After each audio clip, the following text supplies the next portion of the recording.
আসসালামু আলাইকুম ওয়া রাহমাতুল্লাহি ওয়া বারাকাতুহু। আলহামদুলিল্লাহি রাব্বিল আলামিন। আসসালাতু ওয়াসসালামু আলা সাইয়্যিদিল মুরসালিন ওয়া আলা আলিহি ওয়া আসহাবিহি আজমাইন।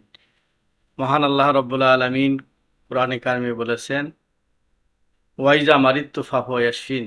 বান্দা যখন অসুস্থ হয় শিফা দান করেন মহান আল্লাহ রাব্বুল আলামিন। উসিলা শুধু ডাক্তার। আমি গত 3 দিন আগে খুব অসুস্থ ফিল করি। আমাদের একটা হোয়াটসঅ্যাপ গ্রুপ আছে, পরম বন্ধু।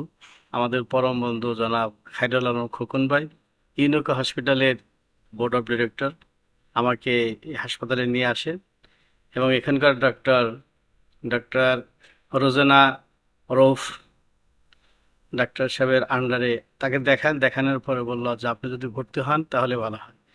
এই জন্য এখানে ভর্তি হলাম। ভর্তি হওয়ার পরে এখানে ডিউটি ডাক্তার, নার্স যারা সেবা প্রদান করে বিভিন্ন সেক্টরেই, এবং বিশেষ করে এখানকার যে সিও ম্যাডাম, সে অত্যন্ত আন্তরিক। আমাকে প্রতিদিন একবার করে এসে দেখে গিয়েছেন এবং এখানের যারা সেবা প্রদান করেন তারা প্রত্যেকে আন্তরিক। মনে হয় যেন আমি একটা বিদেশি কোনো একটা উন্নত হাসপাতালে ভর্তি হয়েছি। সেবাটা সেরকম আমার মনে হয়েছে এবং আমি দোয়া করি মহান আল্লাহ রাব্বুল আলামিনের কাছে, বাংলাদেশে মনে হয় এই প্রথম একটা উন্নত মানের, বিশ্বমানের একটি হসপিটাল এই ধানমন্ডিতে হয়েছে এবং আরও অনেক উন্নত সেবা।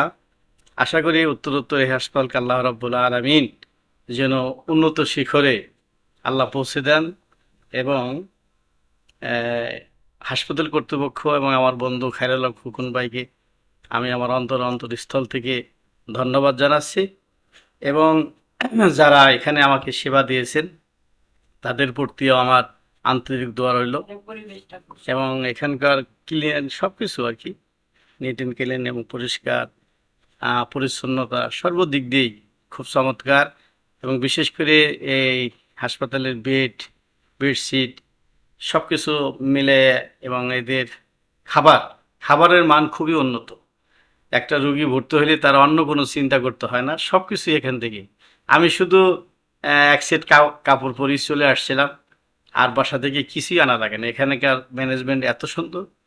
আমি দোয়া করি হাসপাতালের জন্য, কর্তৃপক্ষের জন্য এবং যারা এখানে কর্মরত আছেন, কর্মকর্তা কর্মচারী যারাই আছে, মহান আল্লাহ রাব্বুল আলামিন তাদের এই সেবার মাধ্যমে যেন তাদের সকলের জীবনযাত্রার মার দুনিয়া এবং আখেরাতে আল্লাহ যেন কল্যাণ দিয়ে, বরকত দিয়ে যেন আল্লাহ ভরপুর করে দেন। আমিন। আসসালামু আলাইকুম ওয়া রাহমাতুল্লাহ।